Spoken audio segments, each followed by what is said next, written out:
While you're rocking with us at Toxic Radio, don't forget to check us out on social media. I want details, and I want them right now.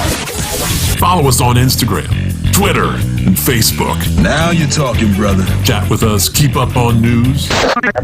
Just don't make it weird. Don't be a stalker. Don't be that guy. You just want to suck the joy out of everything. Toxic Radio. Get infected. Planning your Saturday night can be a bit of a bitch. Saturday night is the loneliest night in the week. Well, it doesn't have to be. Load up Toxic Radio every Saturday night for the heavy metal happy hour with the one and only Fishman. I know that, dude. There will be interviews, ticket giveaways, a little bit of banter with Toxic Mike, and of course great metal from the 80s all the way through today. Starts at 7 p.m., runs until Fish says it's over. Everyone get out! Catch it only on Toxic Radio. Don't play it safe. Play it toxic.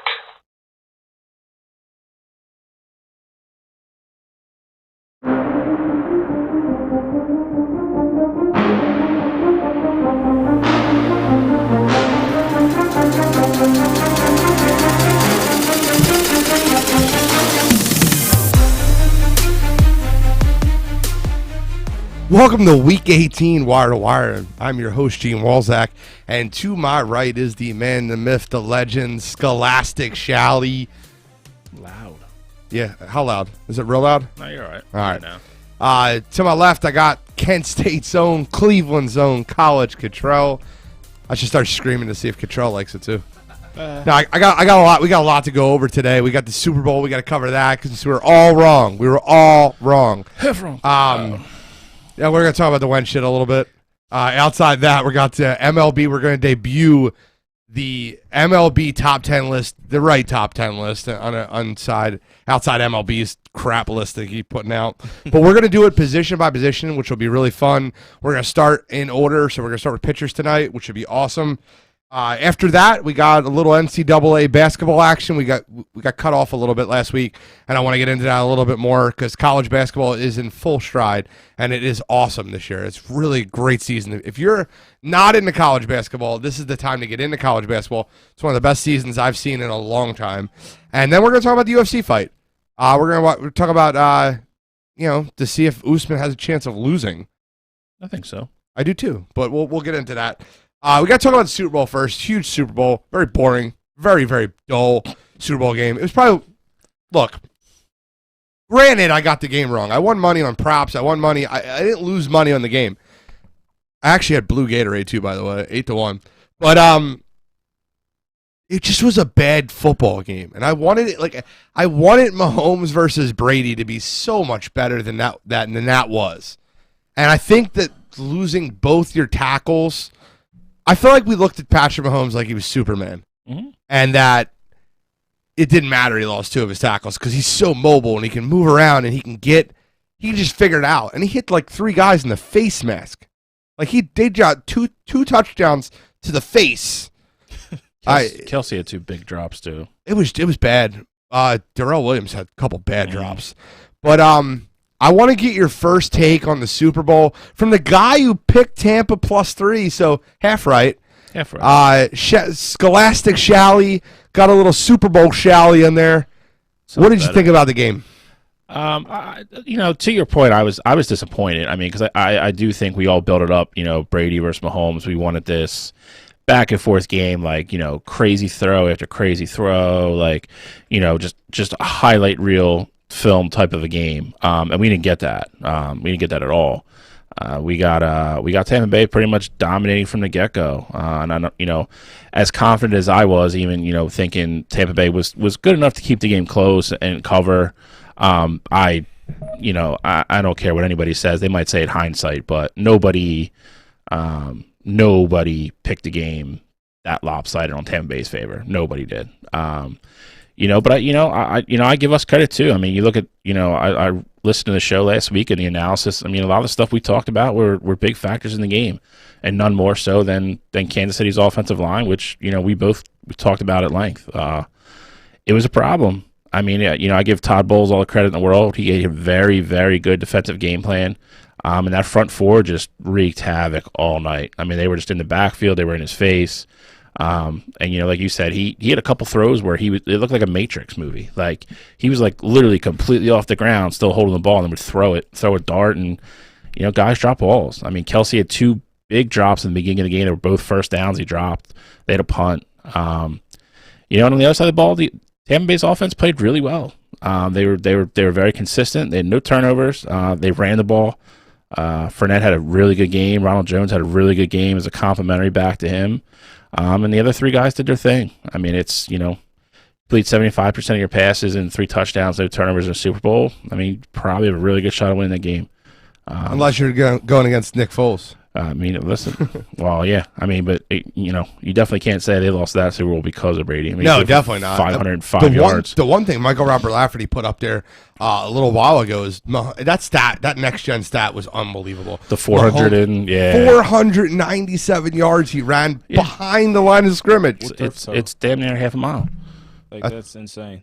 That is an insane amount of I couldn't believe 497 yards behind the line of scrimmage. I mean, listen, you can say whatever you want about the offense and the defense or whatever. I mean, they didn't, I heard somebody say something like he didn't play well. You absolutely cannot say they lost the Super Bowl because of Patrick Mahomes. Absolutely not. Like, that's just absurd. So I can't believe somebody on national TV and said it. The 2 throws that he made, they were both late and the game was out of hand at that point. But the one where he ran like 15, 20 yards back, spun around and threw a ball to the back corner of the end zone that almost got caught. If that ball was caught, that'd be the greatest throw and catch I've ever seen in the history of my life. Yeah, I mean, it definitely. You know what I'm talking about? Yeah, and I'll tell you this: it was a great throw. And was that Robinson or was that Halden? I think it was Robinson. It could have been Hardman. I don't know. That dropped it. Yes. Yeah, it was Williams. It hit him in the face. No, we're not talking about. You're talking about the sideways pass. He hit the pylon. Yeah, and he still almost caught it, but like it would have been just as an amazing catch as it would have been a throw. I just can't remember who it was. I know exactly which one you're talking about, though. I think it was Pringle in the corner of the end. Yeah, Byron Pringle. That might be right. Pringle. But my point is that throw. It looked like he was just throwing it away, and it hit his hand. I mean, it would have been an amazing catch if he would have made the catch. Listen, but man, I mean, despite the loss, I mean, he is still head and shoulders. He is the best quarterback in the NFL. His weapons, for top to bottom, they didn't really play well. I mean, Kelsey had good numbers. A lot of that was garbage at the end.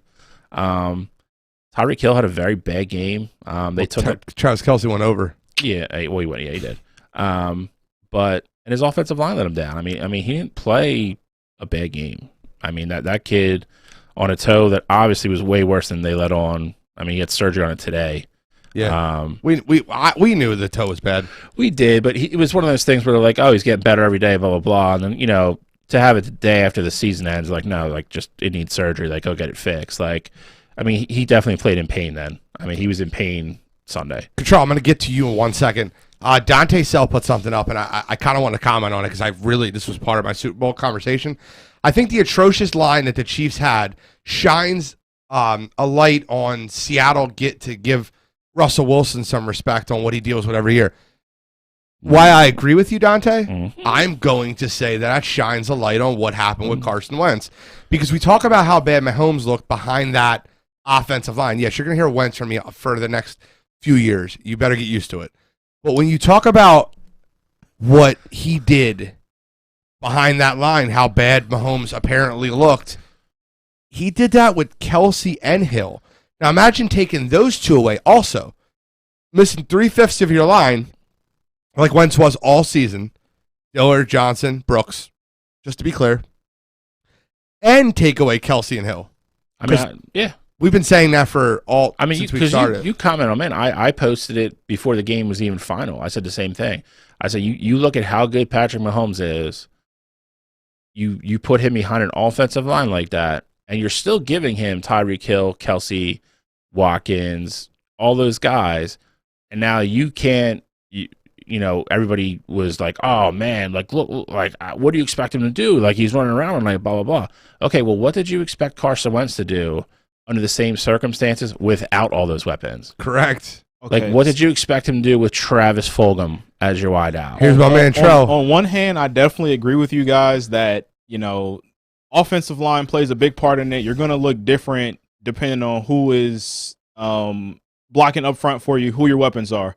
But at the same time, it's not like Carson Wentz was looking like Patrick Mahomes, but getting he's out not of crazy. Patrick Mahomes. We're not saying he's Patrick I Mahomes. understand that, but I'm saying like if you're a football fan and you understand the game of football, you know the game wasn't Patrick Mahomes' fault. Mm-hmm. There were some games where you watch certain Eagles games and you're like, Carson wasn't supposed to do this, and I get that you're trying to make a play, but at the same time, sometimes the best play is no play if you can't make the play. Like with Pat Mahomes, it's like, of course, you never want him to throw the ball away because the play is always alive with him. With Carson, I get it. You know, he threw the ball away. He was second most in the league with throwing the ball away at one point. He was in second, the year. and he didn't play the last 4 Yeah, games. so like I understand like where you guys are coming from with that, but at the same time, like Carson didn't do himself any favors as well. Wow. Control. So your point, that's fine, and it's taken. Oh, you're going to say what I'm going to say. Now, go ahead. No, but your point's taken, and I get that. But the PTSD that he's had, the non-trust behind that line. So if you look at Carson the first 6 games of the year, he didn't look terrible. Right. He looked good versus Baltimore. He looked good versus Pittsburgh. And there's got to be a time where it just comes out where it's just like, I don't know what else I can do at this point. And I feel like that he lost trust in the coach. I felt like he lost trust in the locker room. I felt like he lost trust in just the overall talent. And, Matt Vigilante on the Wireline said it perfectly. He said good teams are built from the inside out. Philadelphia's old mentality to draft him before analytics. I agree with you. But before we get too far into Carson, I want to get Control's full feedback on the Super Bowl because there's another huge thing in the Super Bowl that really bothered me. I'll get to it. Thank you. So, absolutely, the Bucs played out of their minds on both ends of the football. Tom Brady had a really good game. It wasn't the game that we were expecting. I think as fans, I feel like we really wanted the Foles versus Brady matchup statistical wise. We wanted, Pat Mahomes to throw for 400 plus. We wanted Brady to go for 300, maybe 400 plus. Like we wanted it to be a great game back and forth, battle of the GOATs basically. And it didn't go that way. And when I bring this point up, it is not to take anything away from the Bucs. Like they played their hearts out on both ends of the football. But the referees in that game had that was a horribly called first half. I would definitely say that, and it may not have changed the outcome of it, but it definitely changed the momentum of it. I got four penalties that just were completely outrageous, and one of them, like, okay, if you call the Breland trip PI on Mike Evans, I'm with you. I guess I disagree with that call. I think. I don't want it, but like if you argue it, like he got tangled up with Mike Evans' feet, I guess I'm not going to give you too much pushback on that one. But the PI on Matthew in the red zone on Antonio Brown with like 13 seconds left in the half, when Brady threw it and it hit back of the end zone, it wasn't even close. Like no chance AB catches that ball. And then you give Tyrann Mathieu an unsportsmanlike conduct penalty after Brady chases him for 15 yards. In most situations, if you're the antagonizer and you're chasing somebody, at minimum, it's going to be both parties get the flag. And most of the times, it's the second guy who gets the flag.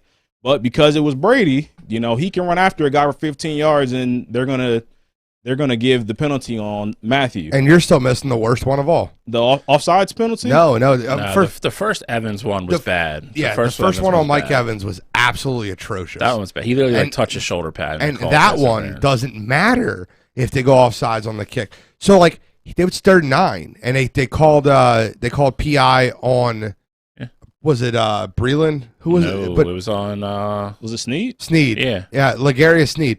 They called a PI on him that even the announcers were like, I don't know what they're calling there. Then after that, they had the offsides on the kick, on the field goal kick. Yep. So I'm not saying that the Buccaneers do not win the football game. No, not at all. Not at all. But I think it would have been a much better game, and I think it wouldn't have put them in a hole of quicksand. It was very obvious the way the Chiefs played that game. They played anger after getting down a couple scores and after those calls were going against him, especially Tyrann Mathieu. He looked like That's his MO though. He's also one of the best safeties in the league. I'm not disagreeing with you. So but those calls really kind of screwed up Kansas City a lot. That's happened to him before. Like what he does on the field is never questioned with him ever. It's always been about him keeping his head and keeping his emotions in check. He was a lunatic for the last 5 minutes of that first half. Yeah. Like, he couldn't even talk to. Like, Spagnuolo was trying to calm him down, and he re-talked to him like he's blowing everybody off. Like, he was out of his mind. The only thing, again, I'll give you the first one. The pass interference one with Evans, the trip one, you have to call. You just don't know. And they even said that on the broadcast. It's so hard when you're watching that live. Like, how much did he have to slow down? Like, or how much did he get slowed down? Could he have got there if he laid out? And when you err on the side of caution on those, it's always going to go to the offense, no matter who you are. Where I kind of disagree with you is that's not a consistent call across the league, though. That's the one problem that I have with it. It's like, if you see that call like 2 weeks ago, you don't know if they're making that call, and it shouldn't be that way. I know. Again, I have harked on officiating since we started this podcast. I'm not going to disagree with you. In the Super Bowl, in the biggest game, those calls are going to lean towards the offense all the time. And the fact that I found it weird that they brought it up at the beginning of the broadcast that Kansas City is known to always clutch and grab, and they wanted to watch and so forth and so on. And then you saw it again on that second drive. Like, they started getting real handsy with Evans and with Godwin over the middle, and they started calling everything. At that point, I get it. Kansas City could feel like they were targeted or so forth and so on. You also just have to stop doing it. No. I don't think – I'm not saying that there was like this conspiracy against the Chiefs where like the refs were purposely throwing these flags, but I'm saying it was definitely that second quarter was very one-sided, and it was 9-1 at halftime. It shouldn't have been that way. It was 9-1 at halftime. I mean, but again, the offsides one, like, that was second quarter. They had 90 yards of penalties, though. That was the most in any Super Bowl quarter ever. Like, that shouldn't People be the don't case. turn into the Super Bowl. People do not turn in to watch the Super Bowl to watch referees. Nobody's saying that, but if it's a penalty, you have to call it. It's a penalty. I disagree, and I'll tell. Let me tell you why I disagree. Close your eyes all you want. Real quick, before you get into it, though, if it's a penalty and you have to call it, sure, that's fine. But on uncatchable balls, you shouldn't be throwing the flags on those. If you don't touch the guy, and it shouldn't be defensive pass interference, like. You can't just make judgment calls all the time. You have a referee who is running that is trying to keep stride with athletes that are running 20 miles an hour. I understand that, but you also have 4 other guys on the field with you, and then you get together and can make the call together. Okay, but it's like being an umpire. If you have 4 umpires and you all get it together and the play happens at third base, and the third base umpire is pretty adamant that he got the call right, none of the 3 of them are overruling him. That's the way it goes. You're not going to ask the side judge from the other side to be like, oh, well, like, I saw it this way. Like, what do you have? And the person who threw the flag goes, oh, well, like, that. I think it's the right call. They're going to stick with the call. That's any kind of officiating and any kind of. Okay, let's be fair for a minute. Minus basketball, because they're allowed to actually replay certain things. Let's be fair for a minute, though. Okay. After the Green Bay versus Tampa Bay game, mm-hmm. which was, in my opinion, one of the best officiated games we've watched all season. And I'll tell you why it was one of the best officiated games we watched all season. Because there was like 3 flags during the whole game. Like, that's the way football should be played. And I get it, the letter of the law, but like, it's not called consistently. So like, if one team in one game it's called very liberally, and the next team it's called very ticky-tack, that's a problem in the NFL that needs to get fixed. I'm not arguing that at all. That's what I mean. Like, you watch that Green Bay Tampa game, how enjoyable it was. Regardless, I had Green Bay. I thought Green Bay was going to win the football game. It was an enjoyable football game to watch. It was a good football game. Outside LaFleur making a dumb call by not going for it on 4th down and goal, it was a good football game to watch. It went back and forth. It was not back and forth, but they almost made a comeback. I felt like that was a football game. We weren't really. I guess we're talking about the Kevin King call. I guess. But, like, there was not much speculation on referees. When a Super Bowl announcers have to talk about how one-sided the calls were in the first half to start the second half, when people are all over the internet, Darius Slay, Sidney Jones, like all TJ Lang. Yeah, they're all corners, though. They're going to take that stance. They're not going to be like, yeah, throw more flags. TJ Lang's a guard, though. Like, okay, well, Slay and what's-his-face aren't. They're cornerbacks. But I mean, these guys understand the game of football. They know, what should be called, what shouldn't be called. And the other thing that I really thought was odd was that afterwards it came out that it was either Bruce Arians or Andy Reid that said, like, these guys have called multiple games of us, so they know how we play. They know how we play defense, and they didn't have this problem in the regular season. So why does it all change now just because the lights are bright? But here's the difference. If you're admitting Kansas City's fault, that's how they play. If you're constantly guarding receivers that way, and it's noticeably affecting routes, minus the one Evans one that we all agree is terrible. The Matthew one too is terrible. They're going to. I agree with you 100%. It's probably not PI, but you still can't make that kind of contact in the back of the end zone. So let's just say it's illegal contact. It's still 5 yards and a first down. It's half the distance and not the 1 yard line. It's an automatic first down. That's fine. Okay, it was already goal to go. So yeah, it all right, doesn't matter. but you're giving them 4 more chances. Yeah, That's it's my not point. the 1 yard line. 13 seconds though. It's different. Okay, Correct. probably still The run another 5 play. yard line versus the 1 yard line is a totally different thing. And you've completely if you want to talk about game changing plays, I'll go back to the stupid ass Kansas City Cleveland game. That game absolutely could have had effect on that game, that fumble that they should have called. That's what I mean. Like your big thing is don't sit on the fence. Well, you're sitting on the fence now because it's backing your argument you're making for this game. I've been consistent with not making calls. Kansas City is then down in a divisional game with their backup quarterback. I've been consistent with not making calls. Consistent. In a Kansas City Cleveland game, I said the same thing. I think the ref should not just have people clutching and grabbing and running around committing penalties. And that's what I'm saying. If you're in the game and they start holding people and they start calling it, then you have to play different. Okay, so Bill, how am I on the fence when I tell you every week I think the referees need to hold the flags a lot more? I've been on record all year saying how bad they've been. I'm not sticking up for them. I'm just saying bad.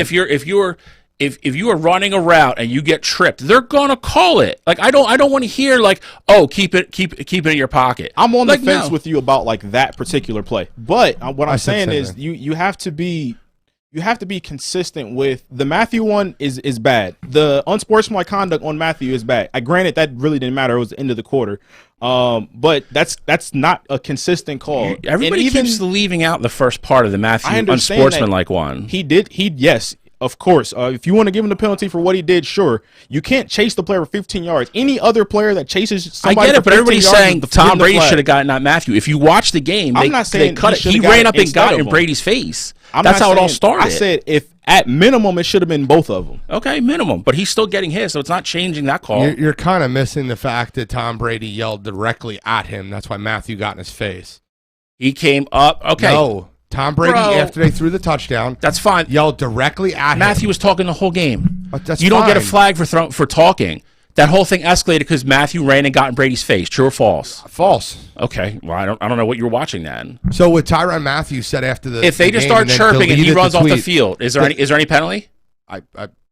Is there any penalty? Can I respond? Because you asked me a question, I want to respond to it. Okay, but you're not. So Tyrann Matthew, okay, you asked the question how it was escalated. Tyrann Matthew said after the game that Tom Brady said something to him that he will not repeat. That's how bad it was. He never seen that for years. He's talked about how much that he's given respect to Tom Brady, how much that he's complimented Tom Brady. Tom Brady said something to him that was out of character from what Tyrann Matthew said, and then deleted the tweet afterwards because he realized it's going to get brought up really bad. And what did he say? And it was going to continue.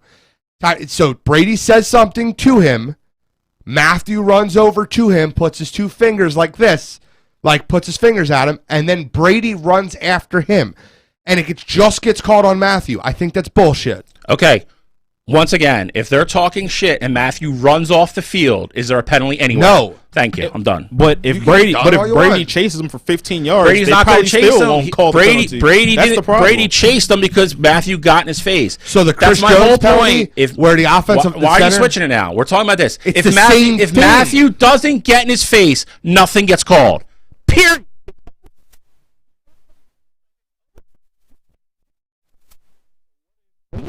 He instigated the whole situation. So the instigator from refs are not going to call flags for what guys say to each other. Bro, listen, what if Tom Brady's running off the field? And listen, what if Tom Brady's running off the field and Tyrann Matthew chases him 15 yards to get into his face? You think they're going to call the penalty on Tyrann? Absolutely. That's not what happened, though. I'm not disagreeing with roles it. Were reversed, you guys aren't giving an accurate depiction of what happened. That whole thing was started by Tyrann Matthew. Should Brady have been flagged? Yes or no? Yes. Okay, then that's Bill where should be we wearing agree. a Brady We agree. jersey. No, that's just because you don't want to make. That's If your literally boy it. doesn't get in his face, nothing happens. I'm not saying that part's not a penalty. Like I'm on the is. fence with you. I mean, No, if I'm not. if So you want to what give are you it, if arguing you want to for? give it to Tyron, You should give it to maybe both. But you have to I give it didn't to say he both in that shouldn't have got it. situation. I never said he shouldn't have got it. So just earlier in the game, and this was a huge play. The center from the Tampa Bay Buccaneers shoves with his hand right in Chris Jones's face. Chris Jones pushes him back and gets a 15-yard penalty. Chris Jones threw a punch, dude. They If he threw a both. punch, he would have got ejected. Yes, I agree 100%. It wasn't a push. Let's all He agree to pushed that. him around his shoulder pad right here. He went like that into his face mask. After he got his face mask I'm not pushed. disagreeing with that. This is the same retaliation. Why did it get called one-sided? Because you're comparing a push to something that's close to a punch. And if you want to say, if you want to go by like, you know, them giving them benefit of the doubt, in a regular season game, he probably gets chalked. That game was called one-sided, especially in the first half. If you And don't it- and it agree with didn't that, I change- don't know what you're and watching. It didn't change the outcome of the It game. didn't. But Tampa it Bay it kicked the didn't. shit out of them. That's all that matters in the end. That game, it wasn't a game. I would say though, it would be a lot different going into halftime, 13-6 as opposed to 21-6. Correct. Okay, It doesn't change the dynamic though. The Chiefs couldn't score, so it didn't doesn't score a matter touchdown. exactly. So in that aspect, it doesn't change it. But like I said, it is a different game. If you're going down in 7, six. getting the ball in the second half, it's a different football game. That makes them score a touchdown. No, It doesn't. That's not what he said. it changes the game plan though. It's a Changes the different game plan. game. So you lose 24-9 instead of 31-9. It's like the same situation with the Hollywood play. If they call that penalty there, it's a different game. Penalties definitely change the momentum of the game. Oh, I'm not agree. saying they changed the outcome, but they definitely changed the It momentum got in the game. Kansas City into that game. All right. Any more comments on the Super Bowl? We've gotten heated. I love it. I love it. I love this stuff. But any more comments on the Super Bowl, guys? RJ's trolling. So it's funny because we're getting into. So thank you, RJ. I appreciate that. Trade Mahomes. He stinks. That's what we should be saying, right? We talked about this earlier. I'm kidding, but we talked about this earlier, how Carson Wentz looks. Now the Carson Wentz trade talks going around. And before we get into anything else, I want to let everyone know that's listening how much Philadelphia radio, how much Howard Eskin, how much Natalie Eganoff got trolled by a guy that has 32 followers on Twitter. Let's get into that for a minute, okay? So let me break it down for you, and I'll just get both your opinions on it. Guys, 32 followers on Twitter named Bilo something, okay? He goes on Twitter, tags a Chicago beat writer for the Bears. He goes on Twitter and says a trade, Tariq Cohen, Nick Foles, a first-round draft pick for Carson Wentz and a 2. Natalie Eganoff, so first of all, that beat writer for the Bears goes, well, that's the first I've heard of that. Reply to it. Natalie Eganoff sees the fact that a Chicago Bears beat reporter was tagged in a trade discussion. She reports it as if it's her news, her source, the same trade. 8 hours later, it's a joke. It's terrible reporting. Nothing against Natalie. Natalie's great for the business, whatever, but that's terrible reporting. You want to know what gets even worse reporting than that? Howard Eskin, who's been lazy for the last 8 years of his life. I'm sorry, Howard was the gold standard of middle radio, like afternoon drive radio, midday radio for years. He got lazy. He takes Natalie's report and says, my sources are telling me the same thing. Tariq Cohen responds on Twitter and goes, I talked to my coach and my GM. This is not true. People will say anything. And then they talked about Tariq Cohen's Instagram. If you go back a month ago, he took it down a month ago before these even trade talks. They took the Bear stuff off a month ago because he's cleaning up his Instagram, which he commented on also. Mm-hmm. This trade talk with Chicago and Nick Foles coming back to Philadelphia is laughable. And I'll have no problem writing it, having a detract, saying I was wrong if that's how the trade goes down. But that's a joke. It's a joke that they talked about this on radio and they copied each other and was like, this is our sources. That's a joke. Their credibility is shot off of that BS. A guy at 32 followers tagged another guy on Twitter and got his entire trade talked about for 2 days on radio. Sorry, guys. You guys need to do a better job, period. Now, I'm going to talk about the trade. The Bears, the Colts, the Broncos, the Patriots. An awful lot of teams interested in Carson Wentz. I wonder why. All these teams interested in Carson Wentz. He's going to the Colts, everybody. It's the situation that makes the most sense. Press Taylor's buddies over there. Frank Wright's over there. They have $56 million in cap space. Actually, 67, sorry. $67 million in cap space. He's going to the Colts, guys. It's going to happen within the next week or so, and Philadelphia Eagles fans can watch him play in the AFC Championship game next year. Your thoughts?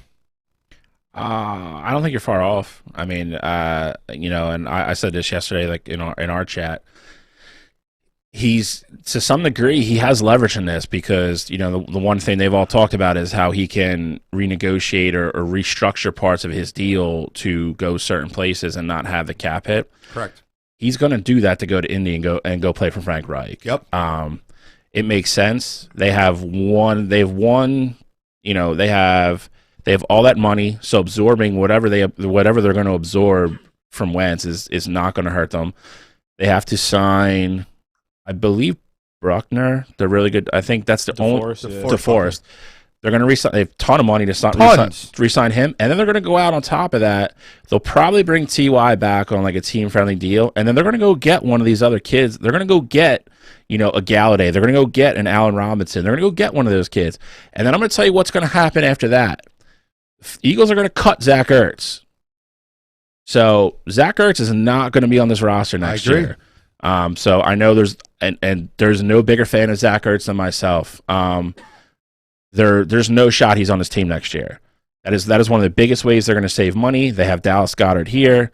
It just makes sense. So I know a lot of people love him. A lot of people are going to be sad that he's gone. He's going to go to Indianapolis. He's going to get cut here. They're going to pay him whatever they pay him, what his dead money is if he has any left. And then he's going to go to Indianapolis and sign there. That team is going to be stacked. They're bringing Jonathan Taylor back, and they're going to get Marlon Mack back healthy. That team's going to be stupid. It's going to be them. Like, as much fun as we had with the AFC this year, if he goes there, I can't wait to watch it next year. Yep. You're going to have him. You're going to have the Buffalo Bills a year better, Josh Allen a year better. You're going to have the Cleveland Browns another year better. I'm assuming with OBJ back healthy, if there's still a lot of talk they're going to trade him, Control, and then you still have the standard of Patrick Mahomes. So and then you got to see where some of these other teams end up getting quarterbacks. Like if Denver gets a good quarterback with that offense, they're going to be dangerous. San Diego should take a step forward with Herbert a year older, and they're going to get all their defensive pieces back that were hurt all year. I mean, it's gonna be great. I said the same thing you did before the Super Bowl was even over. I made that same point. I said, if you watch that game, you would never ever blame that game on Patrick Mahomes. And what we're doing in this city is saying, wake up the next day and trade Patrick Mahomes after watching that game. And he did it with less weapons for 10 weeks. And we expect us to win football games. This team is going to be epically bad next year. And there's no shot the Chicago trade happens with those people. I mean, because if you're trading Wentz and you are going to give this team to Jalen Hurts, as much as I think that's a mistake, you have to give the kid a chance. You cannot bring Nick Foles in here to back him up. That's a death sentence for Jalen Hurts. The second he throws a bad pass, with Nick Foles being back on this team, you're going to have a quarterback controversy. The second it happens, there's no way you can bring him on this team behind that kid if you're trying to get that kid to grow and develop. It would be epic. It would be an epic fail. Cottrell, let me get your opinion on this because I feel like me and Bill really go off on these Carson Wentz tangents because we're Eagles fans. I love listening. I love listening. I will always be, but I love listening to your takes from the outsiders. Yeah. So I'm just rooting for the Browns. What I'll say is that yes, the Colts make the most sense on paper. The whole Frank Reich connection and what he could do for that team. The only problem with that though is that the other teams that are interested in him don't necessarily need him to restructure his deal. Like obviously you'd want him to do that, but if you give the Eagles the right package, of course, they're probably going to try and make Carson happy. I would assume that they, pick somewhere, but like at least talk to him like, hey, like, is it all right? Like, would you sign an extension here? Like, this may depend on what kind of deal we get for you. And the Patriots have a lot of cap space. The Broncos have a lot of cap space. So if they put together the right package, it might not be this reunion that we all think should happen. That's the one thing that I would be worried about. But for you guys, it'd be good though, because chances are, you make a trade with the Broncos, you're probably going to get a better return than from what you get with the Colts. I think Colts. I mean, I would assume the Colts deal is probably pick heavy. I mean, I don't know what. But the Broncos picks are better. That's what I'm saying. I 100% agree. I mean, both situations are good for him. Oh, I agree. I really, honestly, I want to do well by Denver Carson was my seriously dark horse team for him. They're gonna get Sutton back off his injury, and you give him Judy and Hamler and those tight ends. I mean, it's a perfect, and they have two good backs. Yep, it's a perfect offense for him. I don't know if Philip Lindsay is going to be good back. I mean, he's probably free agent. Yeah, maybe not. I mean, they have cap. They got to bring the one problem. They got to bring Simmons back. He'll have his weapons over there, but their old line stinks too, though. So, like, would he want to go back to that? Like, it makes it easier with weapons, but it does. It 100% does. Especially with fast ones, like Hamler. Yeah. Well, Judy, all three, and Sutton, all three of those dudes can run. Yeah, I know, but Hamler's like next level speed. I want to say it was Schefter or somebody said New England is really not in on him. They reported it today. Somebody from ESPN, I don't know if it was Schefter, but it was somebody high up in ESPN said. That's not their MO. They don't get the high profile. No, I mean, I just think they have an enormous amount of money to spend, and they don't have a quarterback. So, I mean, he's naturally going to be linked there, but I think you're going to see somebody else there. For me, I think that what makes the most sense with New England, spend money to get weapons because you have none, and then you can either take a quarterback at 15 or you could even get a bridge guy and, figure it out next year. You know the biggest problem taking quarterback at 15, why most teams don't do it?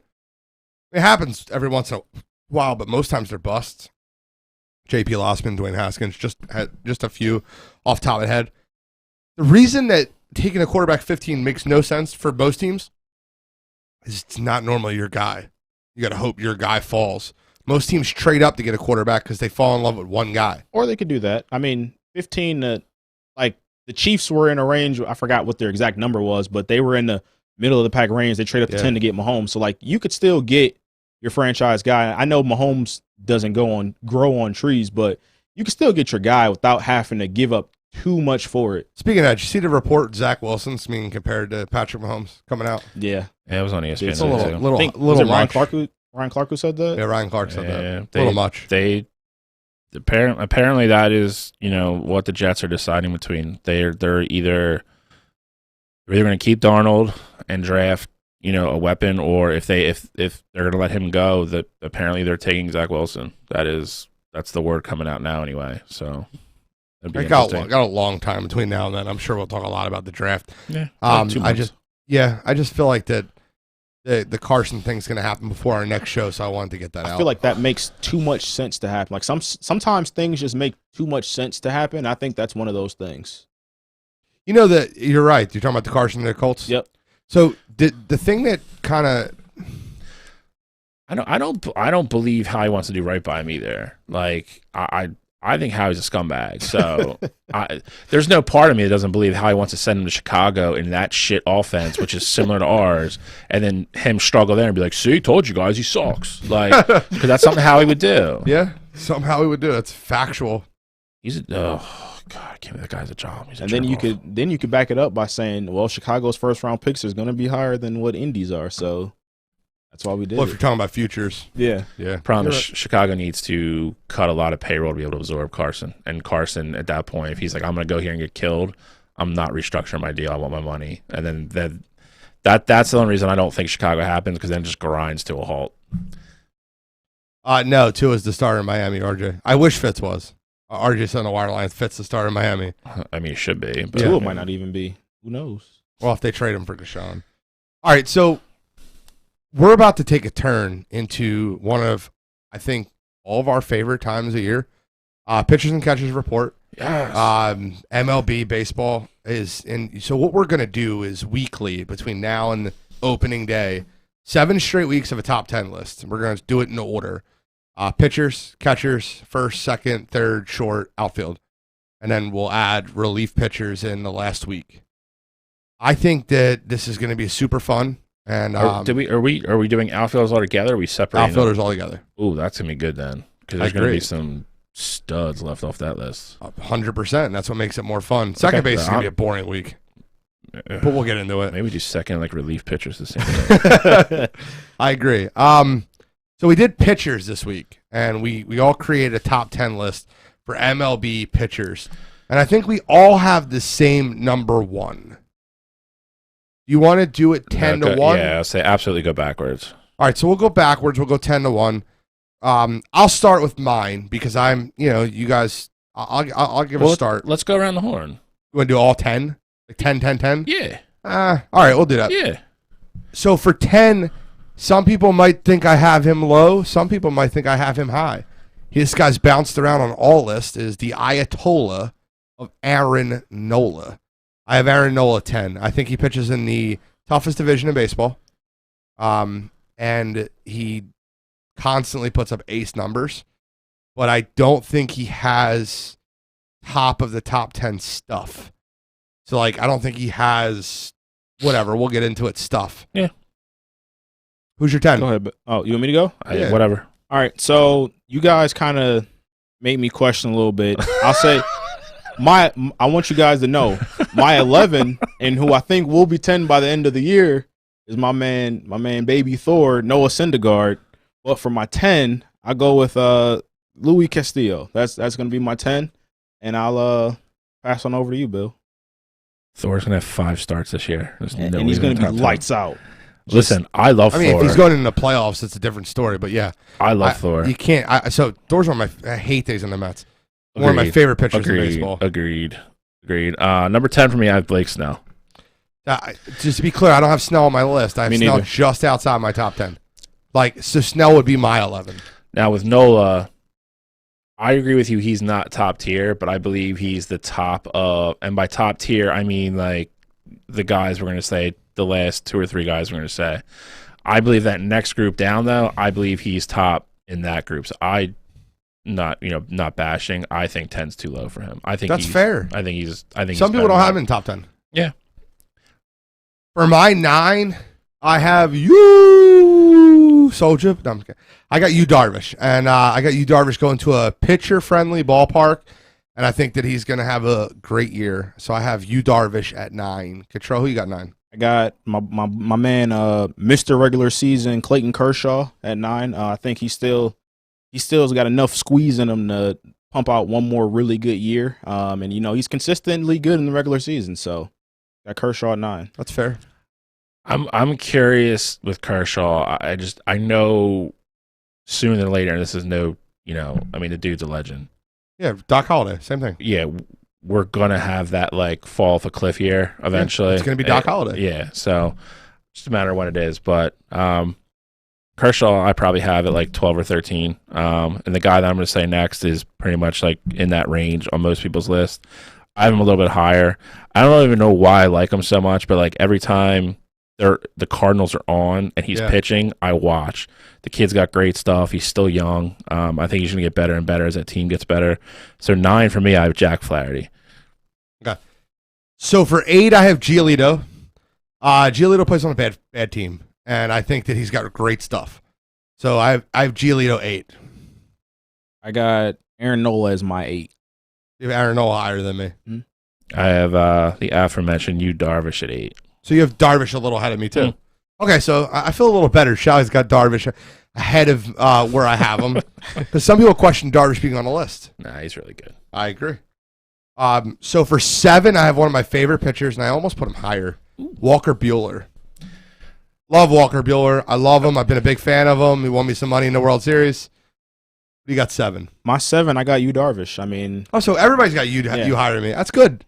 He's climbing. I was kind of worried. I had you too high. I'm actually shocked you have your boy that low, to be honest. Walker? Yeah. I love Walker. But 7 for me, I have Aaron Nola. And I went with Stuff.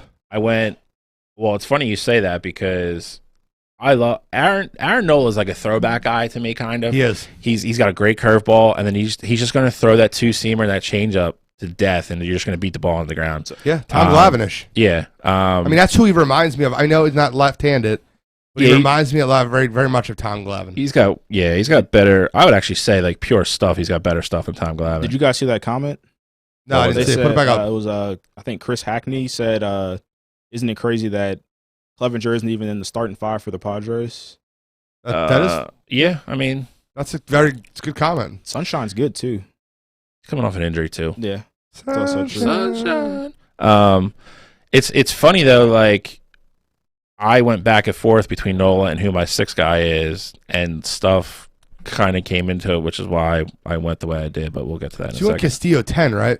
Yep. I have Castillo 6. I don't have him. Great stuff, man. I don't know. He's got great over the top stuff. All right, Control. My 6, I got Walker Buehler. And it's crazy because he's going to be higher than Kershaw, and like, I mean, obviously he trended that way this year, but like, I think he's going to, like, this time next year. You got to have 3 Dodgers in your top 10. Yeah, I think this time next year you may have Buehler is maybe even sliding into your top 3. Like, I think he's that special with his stuff. He would have to take a big jump. I agree. But I think why I say that though is because I think with that team, he may have the best numbers in the rotation, which would make his argument to be up there. I don't think his numbers, if you get away from wins and losses, I don't think those numbers are going to be much different. His record's probably going to be better because that team's just going to score 10 runs a game. I mean, they're going to do the same thing they did this year. They're just going to hit the really going to be there 3? I mean, we talked about this last night. Listen, it comes down what the manager wants to do. If I'm managing and I'm playing a team, depending on who I'm, you have to look at, those guys plot their starts out through the whole year. So like they look at like who's going to pitch against the division guys at the end if they need those games. How many times is he going to pitch against San Diego, which is predominantly like a right-handed lineup, like so forth and so on. So they're going to figure all that out. If I'm managing, I'm going Trevor Bauer as your 1. As my 1. See, the problem with that is it's not going to sit well with Dodger fans. They're going to want Clayton Kershaw to start opening day. Now, if you want to change the rotation after that, because you can, but you're going to want to start Clayton Kershaw. You always have that, like those couple extra off days after like the first week or 2 of the year, so they can reset. So they can do that. And I guess that would depend too, though. We'd have to see where Dodgers are opening. If they're opening away, then you're probably going to go Bauer. Yeah, it's fair. But again, if I'm managing, I would want to go right, left, right. Yep. I agree with you. So at that point, Buehler's going to go from he's just better than Kershaw at this point. He's going to go from, in theory, from 1 all the way to the 3 spot, and that's what you're going to have. But God, I mean, I don't want to see the top of that rotation in the playoffs. I mean, that's... Who was your 6? Crap. Walker Buehler. Okay. So my 5 is Trevor Bauer. My 5 is also Trevor Bauer. My 5 is Scherzer, and I went back and forth with that for a while, actually. Yeah, I have Mad Max a little higher, and I think that he's coming close to that cliff too. I think he has one more really dominant season. I mean, it's fair, and that's kind of one of the reasons I put who I put it for in front of him, because I think he's further along in his career. Like, he's nowhere near close to that cliff as Kershaw is, but correct, he's walking towards it. Yeah, and so my 4, I'm a believer, Shane Bieber. Okay. My 4 is Max Scherzer. My 4 is Bauer. Okay, that's fair. So we kind of have to swap there. Yeah. My 3 is Mad Max. I think I have Mad Max 3. I mean, you can't make a hard, like, he's just so dominant. An enormous when he's on, he throws 5 pitches for strikes. He's one of those dudes that if he is on at any given night, he can go out and throw a no-hitter. Yep. Like and that's what kind of he stuff has. He has the most 5-inning no-hitters too. Like, the Max has got a 5 no-hitter through 5. Like he loses a lot of them late. Yeah, this stuff is so dominant when he's on. Who's your 3? My 3 is Garrett Cole. Oh, wow. Garrett Wow. Cole. Okay. Yep. How much of your list did you switch before we went on air? No, this was the same. Was it? Yep. Yeah. My 3 is Bieber, Shane Bieber. Okay, so- He's kind of like He's Homer Simpson, bro. sure it's true. It's he throws a little bit like 3/4, kind of like Max Scherzer, and he throws 4 pitches consistently for strikes. He's another one. He's got stuff that you go in, you turn him on, and any given night you can watch a no-hitter. He's just good. So my 2 is somebody that I can really debate for 1. I can't debate my 3 for 1. I can't debate my 4 for 1. But I can debate my 2 for 1. That's Garrett Cole. That's a shot at Cottrell, by the way. My man Chris Hackney's with me though. That's a negative. Yeah. Well, if you knew Chris, you wouldn't care that he's with you. I'm kidding, Chris. Wow. Hack, don't take that, Hack. Just messing with you. Hack, that's wild. All right, who's your number 2, Cottrell? My number 2 is the best pitcher in the American League, Shane Bieber. I mean, I said it. Yeah, best pitcher in the American League, Shane Bieber. I hope you can say that next year. I've seen him literally climb from, barely be in the rotation, the 5 guy. What team does he play for? What he is now. Just wondering, what team does he play for? Oh, Doesn't matter. I'm kidding. Doesn't matter. Oh, it Cleveland matters. Indians for now. For Cleveland baseball team. I think he might not be The there. Cleveland baseball team. I like it. Did they decide what they're switching to yet? No, I don't think so. They haven't. Don't even get me started on that. Stop Justin it. Verlander's not on the list right now. He's not going to pitch He's not this gonna year. pitch this year. My number 2 is Garrett Cole. He just has absolutely electric stuff. I believe if the game's on the line, I believe he is the best pitcher in the American League. You're wrong. Well, right. Well, just to be clear, Nick Dola said shots fired. I want to be clear. I love Chris Hackney. That was a joke. So, like, any Hackney you're listening, it's not shots fired. It's just me messing with a friend.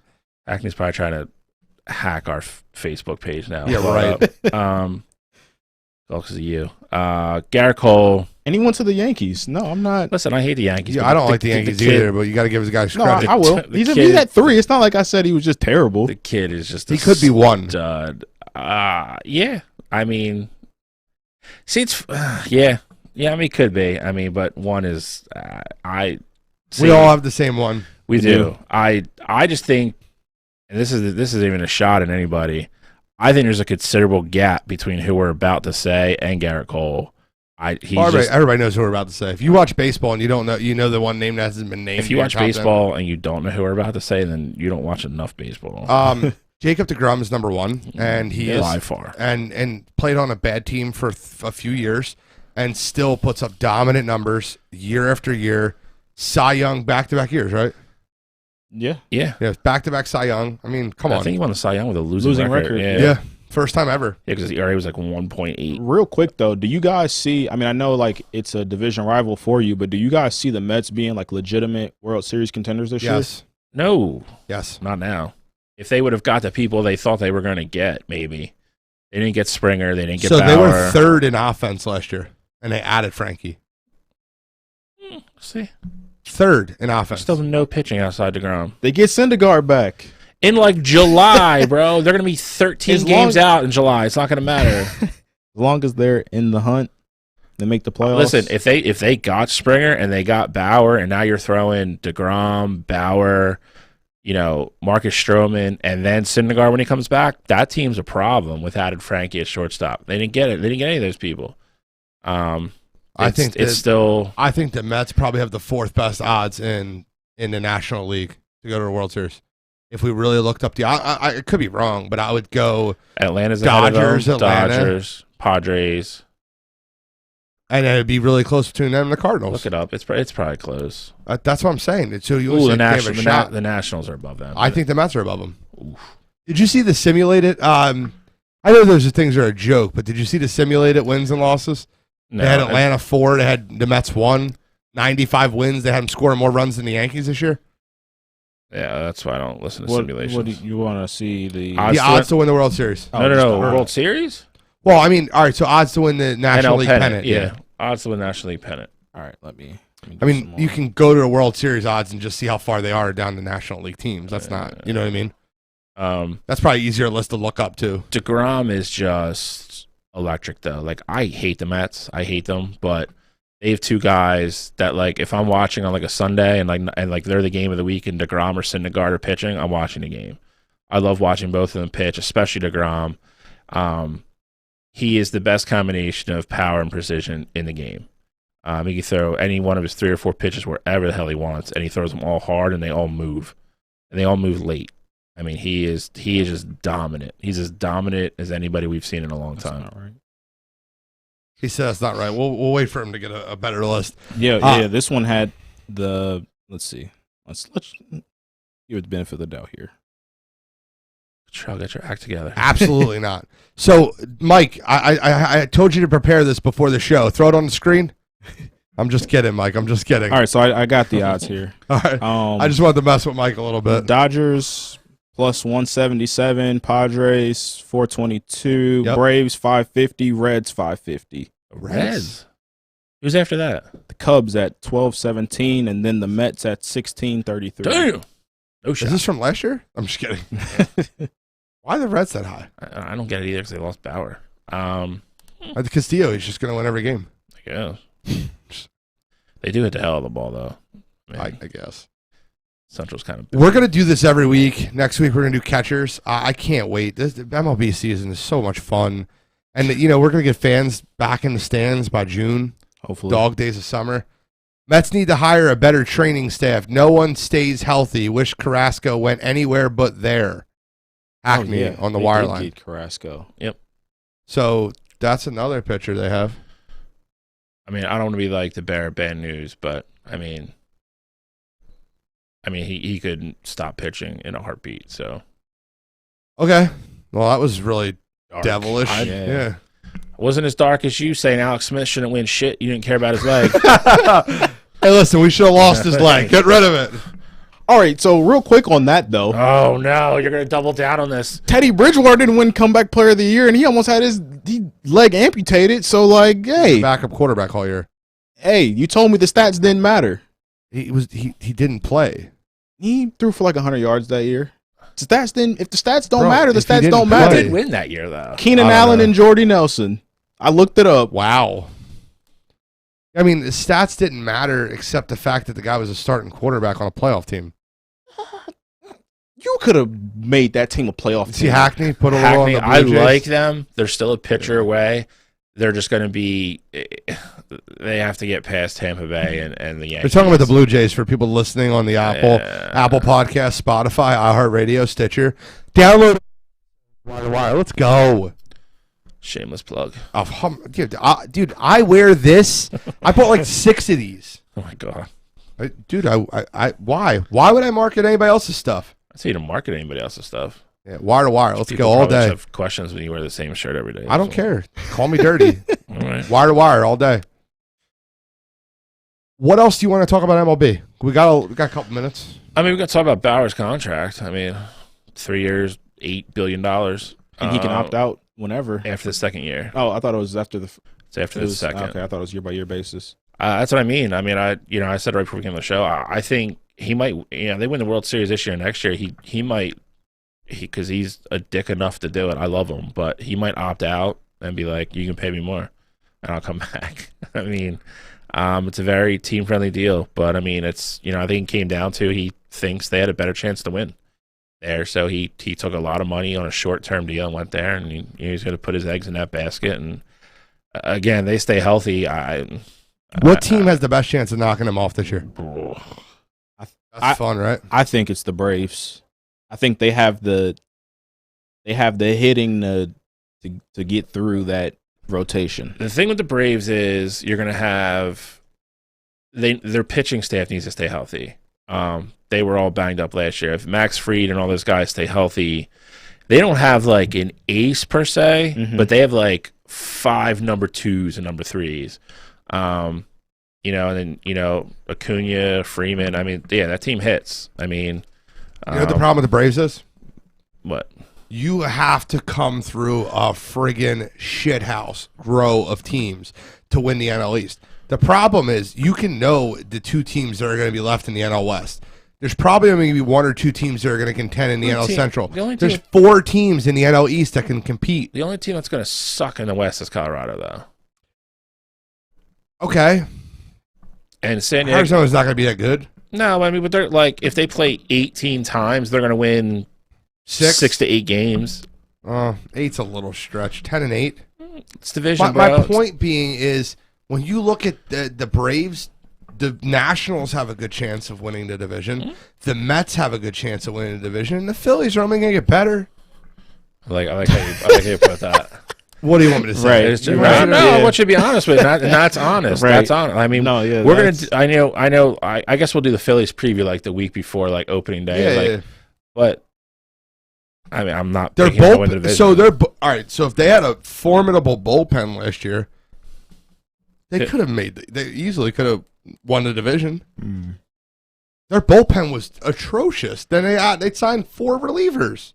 No, their bullpen's miles ahead of where it was last year. They let everyone go. They were like, none of you guys need to come back. Because they were like, you, none of you guys should be in the major leagues, and you're all in our bullpen.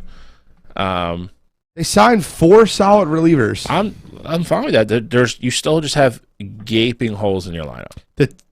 The lineup, there's 2 big problems. They do not have a center fielder.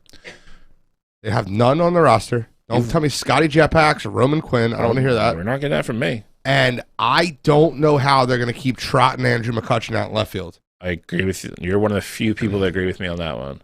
His swing slowed down 4 years ago. I mean, it's Philly. We got him 2 years too late, like we did everybody else. And then he has an ACL surgery. The only thing about Philly, the only thing I will say, like, especially in Citizens Bank Park, it's not hard to play left field in that park. Not hard to play left field. He's just not a good hitter. He gets on base a lot. That's like where is he ever going to be the 305 30 home run like MVP candidate again? No, those days are gone. And to have 2 bad outfielders batting next to each other in left and center. Correct. With McCutchen and Kingery. That's their issue. I think we were 30th last year in outfield production. Yeah. And Harper gives it his all, but he's not a great fielding outfielder. His defense actually got better here. It has. Believe it or not. 100%. But to get better from like the bottom third of the league to maybe middle of the pack. I mean, that's all you need in that ballpark, though. It's a small park. But when you have 3 bad defensive outfielders, well, 2.5. We have to address center field, left field, and you're going to have to address the infield situation at some point. What do you need to address? I love our infield situation. Okay. You got Bohm. Makes one of us. You got Bohm, Hoskins. I'm fine with Gina, too. You have... And Didi and Short. The only 2 that really matter in that conversation are Bohm and Didi. She's not going to be here after this year. Okay. Jetpack is just not getting it done. And we're just going to keep offering Reese arbitration until we have to let him go because he just keeps underperforming. He's don't get me started on Reese Hoskins. It's another show. It's fair, but my point being is you got Alec Boehm, who honestly could easily make we'll talk about third base when we get there, but he could make that list. Yeah, he's probably just not going to play third base his whole career. When they get rid of Reese Hoskins, fine, they're probably going to move him first. Fair. Any last comments on the MLB? Because we got some college basketball to get into. I need like March Madness theme music. Mike. That's not the. Never mind. NBA. Yeah, you went old school. Let's get like, Dickie V. Right. It's gonna be great, baby. So, what Blue Bloods make the tournament? North Carolina. That's it. They're listed as a 10 seed right now in bracketology. Yeah, they're close to not having a bye. They're close to not making the tournament. If they finish okay down the stretch and win like 2 games in the ACC tournament, they're gonna get in. So Indiana, North Carolina, who's a better team? On a neutral floor. Yes. And the reason I say this is because they're both listed as 10 seeds through bracketology. I'm going to tell you this. It's closer than I know who you think it is, and I like a slight lean that way. They're both playing a lot better now than they were a month ago. Agreed. But Indiana's playing in a tougher conference, and I think that would factor into. Only thing that makes me not want to pick Indiana is they don't have like that guy. They don't like they are a complete system team. Like they run the offense. First guy that gets a shot takes a shot. They don't have the guy that if you have 20 seconds left, they can come down the court and you give him the ball, and that dude's going to get to the hole and get a layup or at least get fouled. They don't have that guy. North Carolina does. Indiana wins on a neutral floor. I'll answer for you. I'll help you out. I mean, it's a 1-point spread game probably. Like 3.5. Oof, that's high. It's not. College basketball, 3.5 is not high. I will take the points. Yes, okay. Cottrell. I will slightly, and I mean slightly, like have like 2 toes on the branch of like North Carolina. Are you doing all your picks? No, this one I am. This one I am. I'm staying really close to the tree trunk on this one. I'll take Indiana. All right. And my sister will kill me if I don't pick UNC. Yeah. Ooh. She'll have a baby soon. I can't get her made. All right. She's hormonal. So what I was looking at, and most years in college basketball, and Bill gave me shit about like saying the Big Ten normally stinks, which they do. No, they normally don't. Stink. Oh my Basketball-wise, they do. So normally, they're normally the 4th best conference in college. 4th? Behind what? Behind. All right. So behind ACC. Besides that, Pac-12. What? Yes. When? So they're like the same as they are in football. Yeah, no, they're not. When's the last time the Pac-12 was good? I need some of those drugs. Like you have Oregon. Oregon is good. Oregon's most good. times. UCLA. When's the last time UCLA has been good? I mean, the Lonzo Ball year, the 1 year. I said Ed O'Bannon if you didn't catch that, but yeah, he cost me NCAA football. Fuck that guy. Although I do like UCLA this year. We'll get into that a little bit later, but.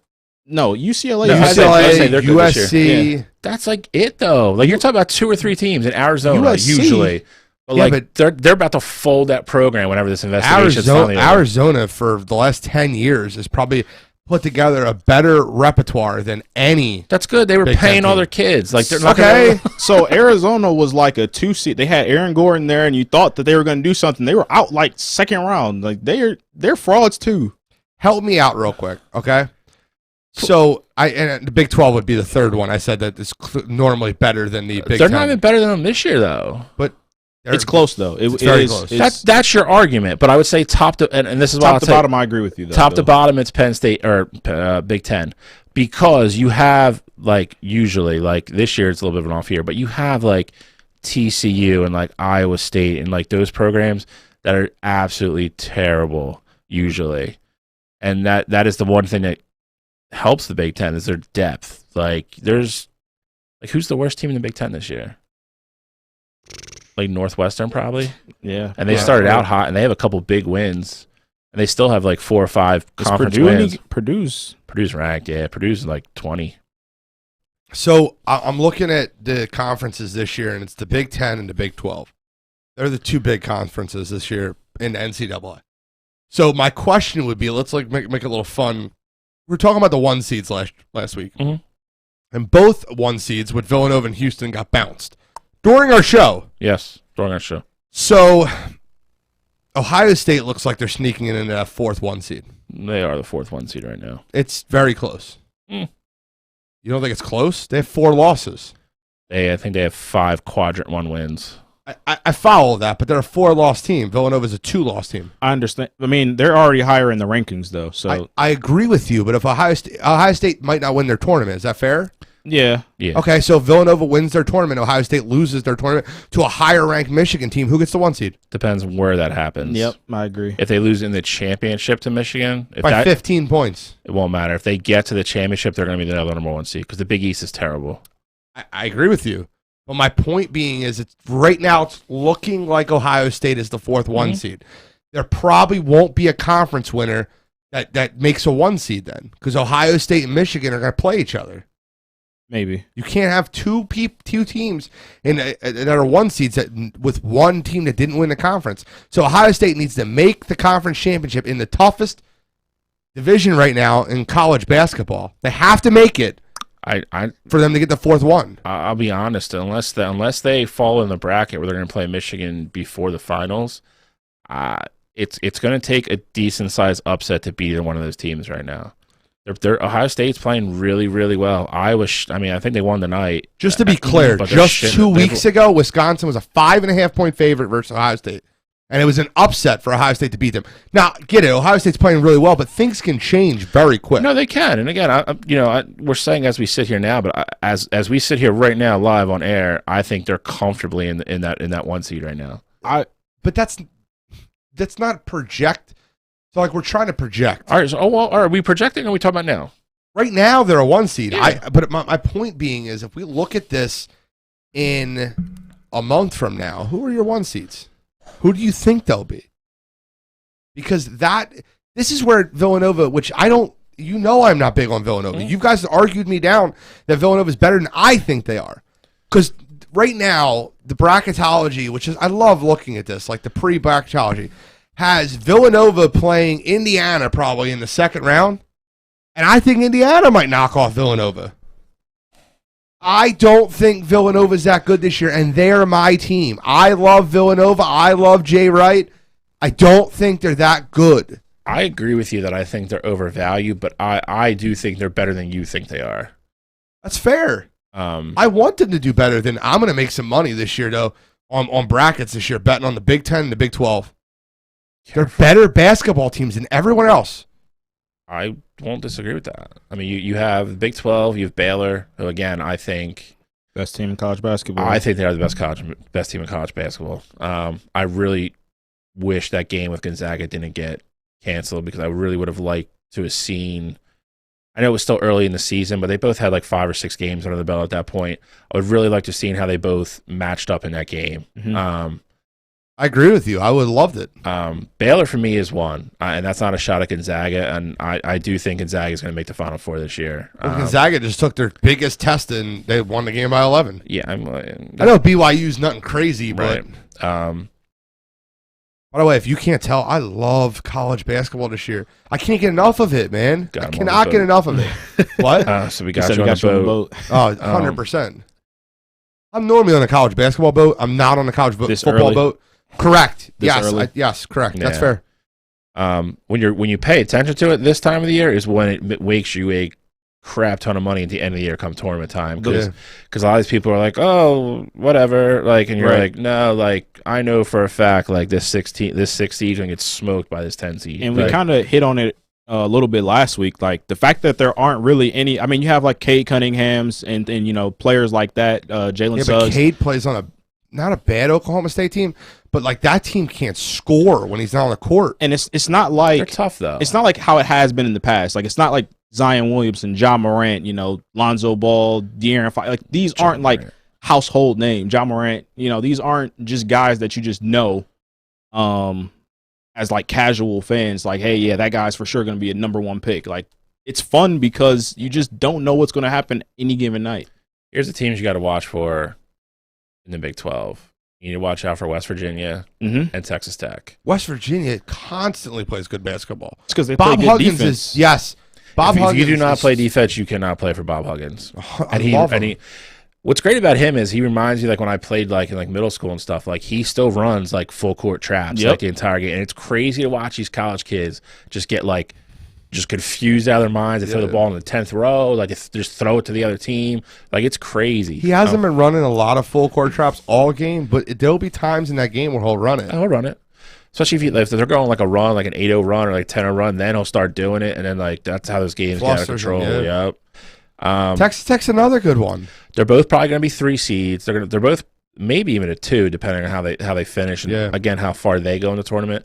Kansas is having a really down year for Kansas. All the Blue Bloods. Again, they're going to make the tournament, though. I get it, but Kentucky... No, I agree. Kentucky and Duke are not making the tournament. I know. Which is crazy. I couldn't be happier on I agree. either instance. I'm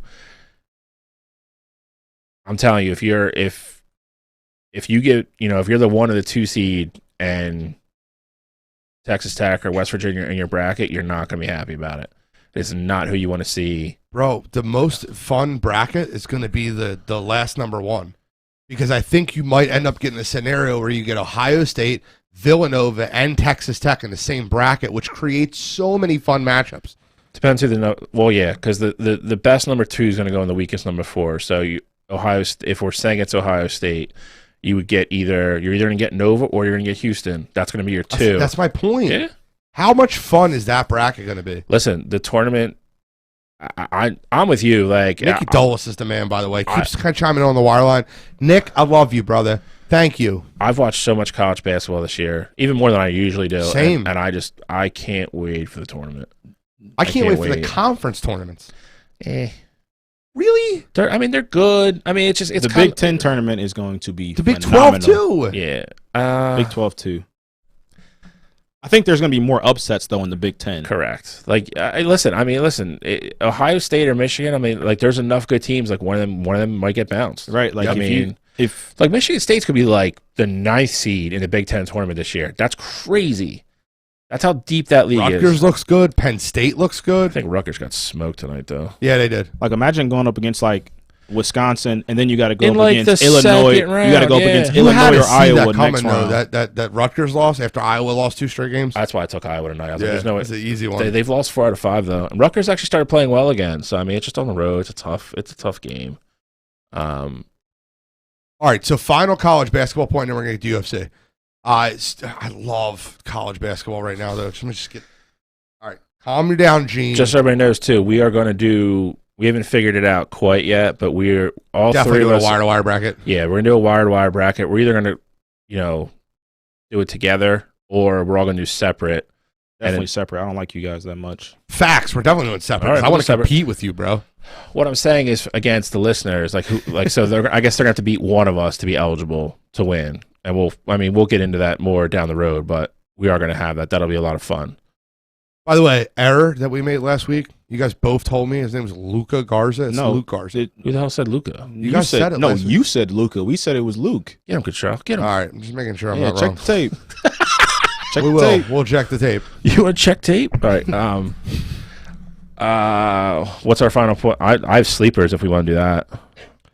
I don't want to do what our final four is because I don't know what the bracket's going to look like. I don't want to do final four. Oh, your final ones. Okay. No, I'm saying I have like sleepers, like mid-major, those type teams that are probably, I would say half of these probably definitely win 2 games. Okay, so give me 2 mid-major or 2 sleepers. Is Drake one of them?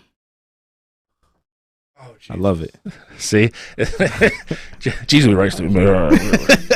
I love it.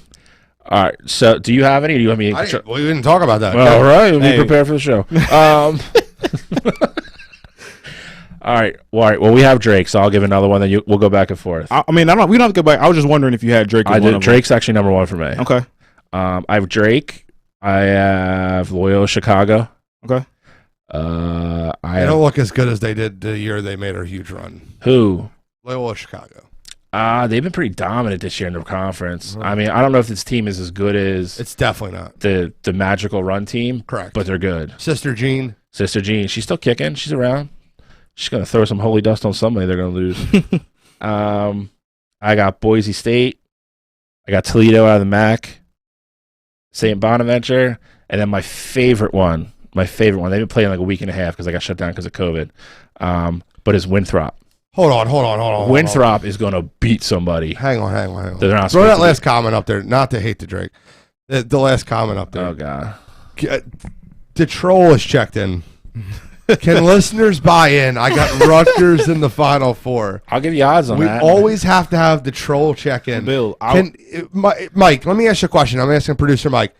Is there any way to change his name when he comments to the troll instead of Kevin David? Probably not. He just pulls it right said off Facebook. No. Yeah. I really just want to change his name. Bill, the only thing that I will give you like a little pushback on is as good as Toledo's looked this year, the MAC is tough. Like it's very, and they've had some tight, they've been winning, and they're going to be the 1 seed in the MAC, but they've had some 2-3 point games. Oh, yeah. Well, Toledo, Akron, and Kent are, I would say, Michael Robert Lafferty. Alabama is they are solid. Yes, they are. Very. That's again. They're going to be. They're probably that game Saturday was hilarious. It was a great game. They're going to be again. They're probably going to be one of the 3 seeds. Listen, this will probably be the best. I don't want to say best ever, but the 3 seeds across the board this year are going to be. Bama's going to be I think Bama's going to be a higher seed. It's going to be. They're going to probably have to win their tournament. No. I'm not talking about so lower seed. I know what you mean. I think there'll be a 5. No shot. I'm telling you. No. They'd have to collapse down the stretch. Yeah, So the game that Bama played this Saturday, if you didn't watch, they were down 63-41 with like 8 minutes left in the second half. And at one point, it was 67-65, and they had the ball. Lost the game, but it was a very epic comeback Saturday.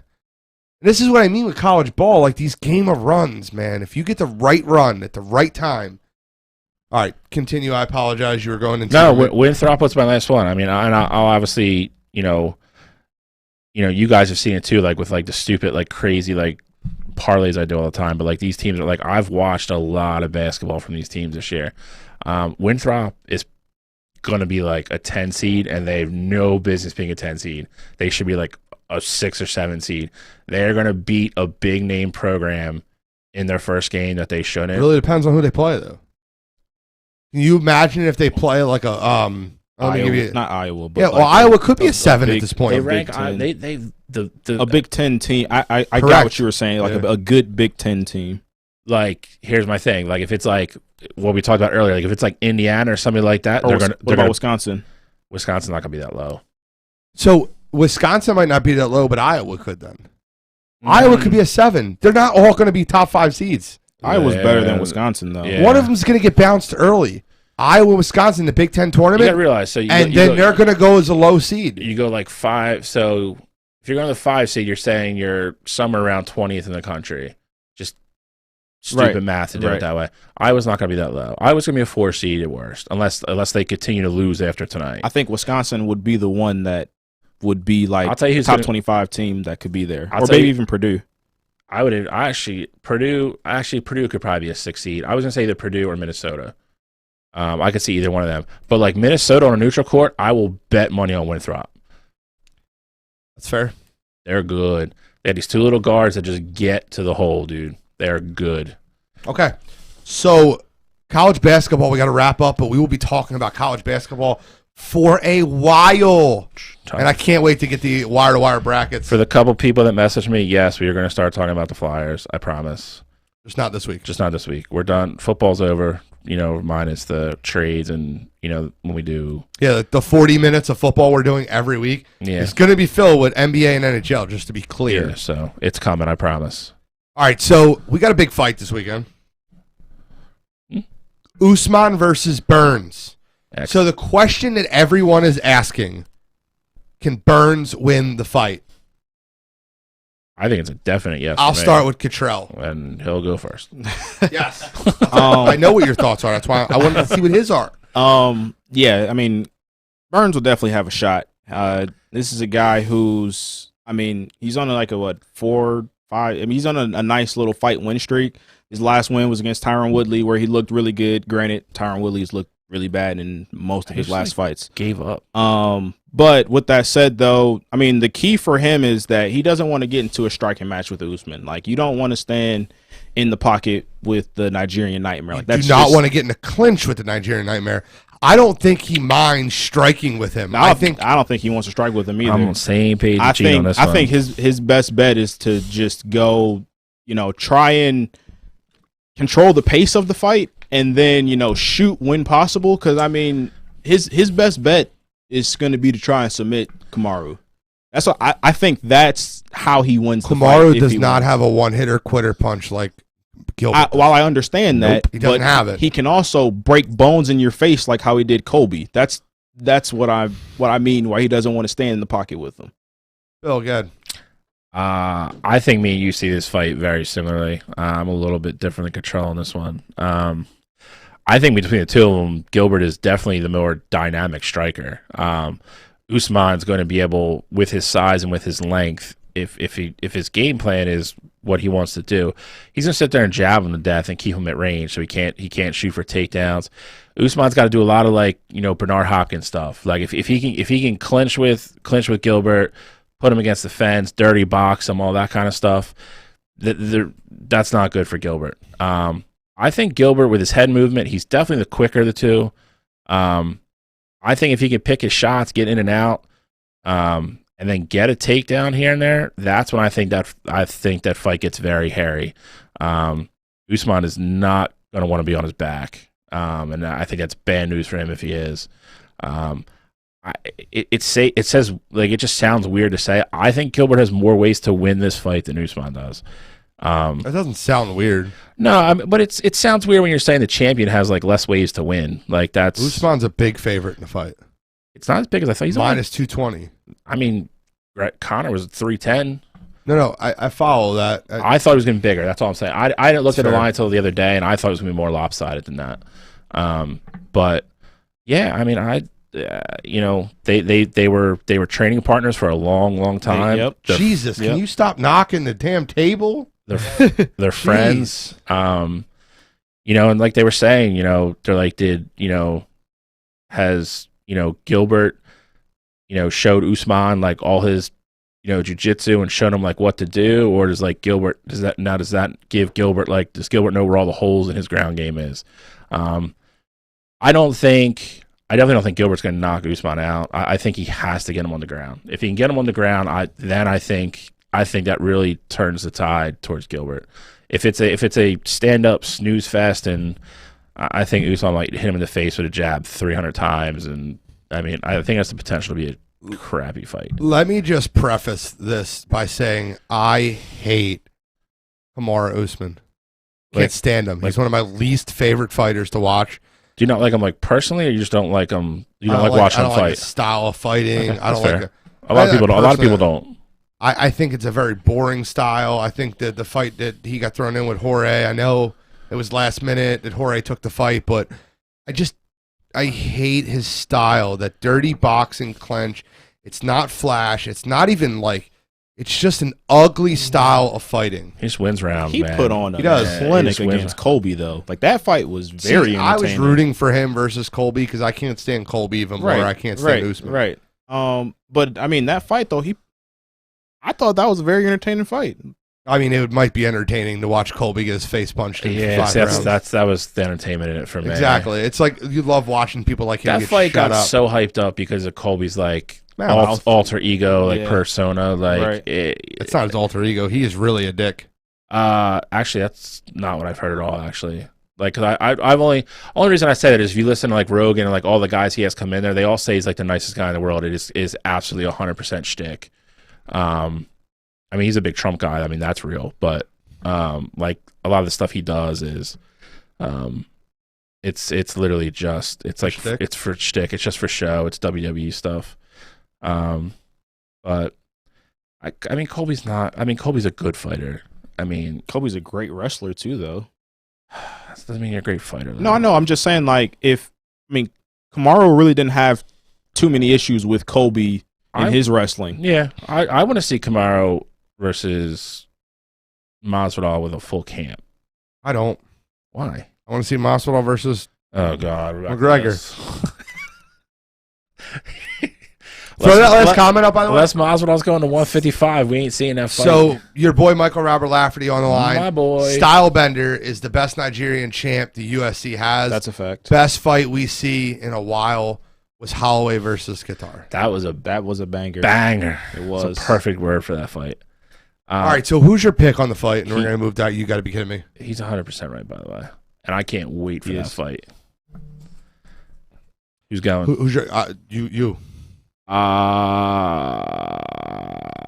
That's really great for the audio too. I know. For shits and giggles. I'll go Burns, shits and giggles. I actually think he has a really good shot to win the fight. Shits and giggles. Boo. Shits and giggles. You're going to come back to the side show next on the week and fence be again. like, I was just kidding. Shelly on the fence again. I'm not on the fence. I picked picked them to the win. Chiefs to win and the Bucks +3. You took the Chiefs to win by massacre. You're just mad because they got smoked. You picked the Chiefs to win the game though. They got smoked. I did. I said Tampa would cover. I'm just busting your balls. Go ahead, Cottrell. Give me your I'm firmly on the Burn side of the fence. That's what I'm picking to win. All right, that's not shits and giggles. Kamaru, 3rd round, TKO, doctor stoppage. You're probably going to be right. I'm going to go with Gilbert Burns too, because I hate Kamaru Usman, and I'll continue to be wrong. And sit with him on the couch. That's fine. I'll continue to be wrong and continue to root against him every single time he fights. This is except versus Colby. This is not the most non-exciting 170 he's been in a long time.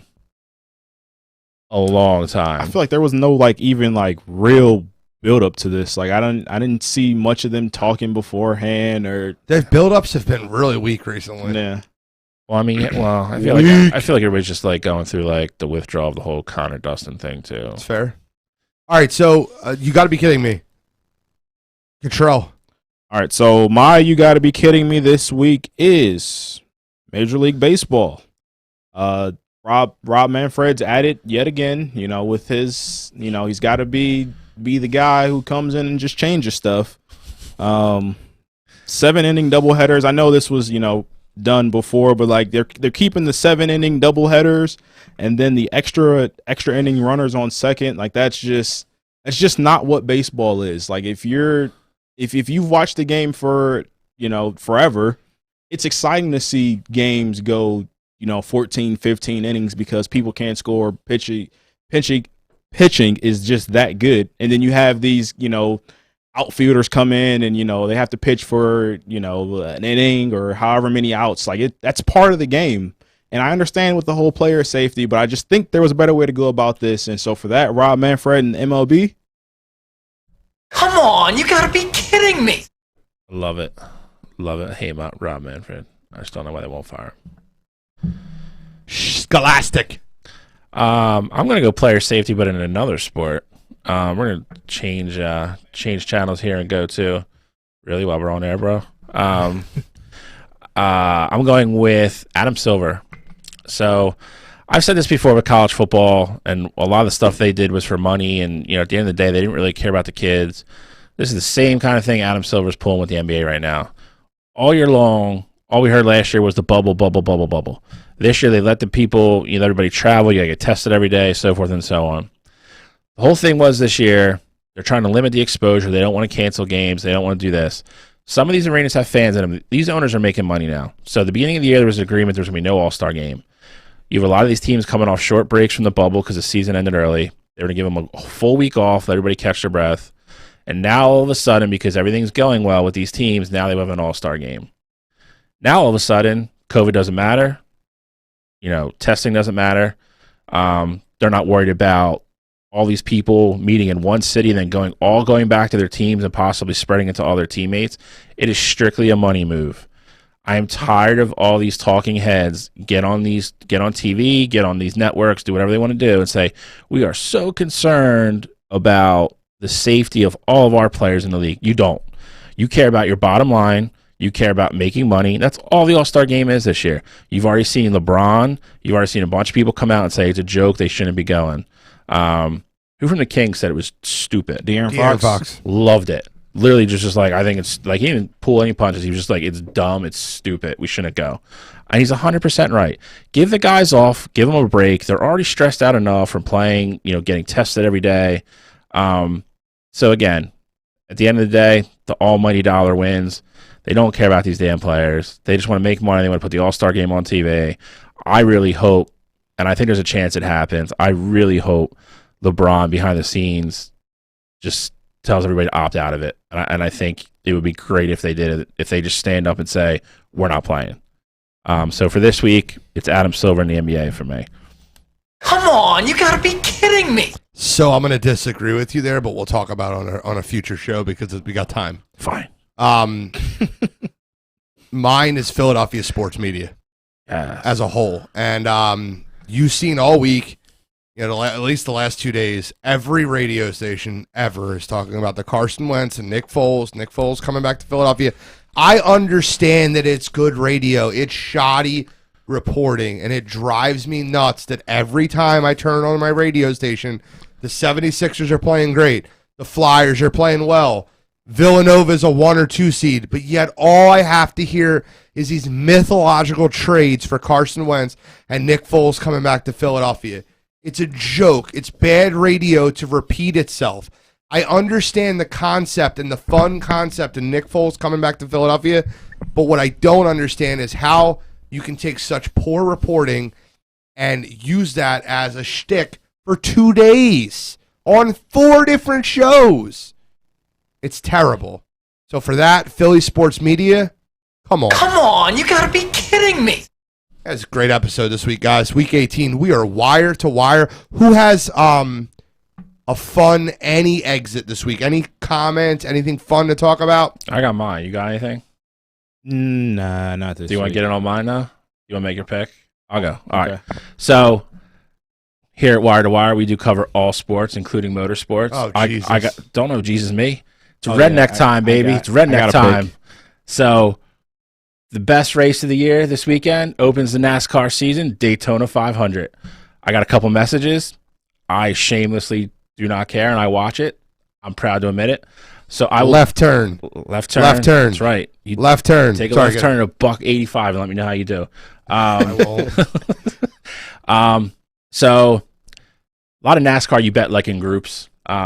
You can bet outright winners, but again, like your dude has to win. Then you can usually do like they call them like 4 or 5 packs. So I'll give you a couple drivers. Cottrell actually has one too.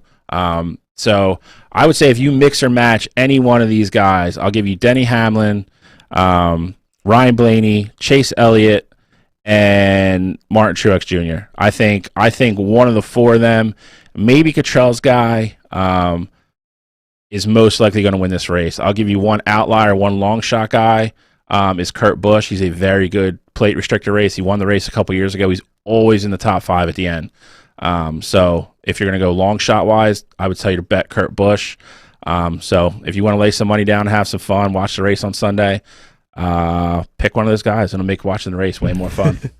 Control. What's yours? I got Kyle Busch. You said he won the Clash last night. He won the Clash last night On a crazy ending, by the way. I just feel like it's going to be his time to come around again. And then the other guy who I kind of somewhat like too is Brad Keselowski. Yeah, be the other one who I can see. Bad Brad. Hopefully those two crash each other and fight. I'll tell you, I got a different channel. Yeah, missing out. Whatever. That's fine. All you gotta do is see the ending. Like just see, Tell me what time. It's gonna end around text like me when there's 3:30. Text me when there's like 2 laps left. I'll turn it on. I'll text you when there's like 10 laps. No, it's there, gotta that's be when like- it gets good. I was gonna say like That's when everybody 40. starts crashing. Nah, last 10 laps, you're absolutely gonna have a major wreck. Almost killed Ryan Newman 2 years ago. Well, I have nothing else. Anybody else? We're good. Can't beat NASCAR. good. It's week 18, Wire to Wire. Thank you for your support. We are signing out. Oh. Have a good one.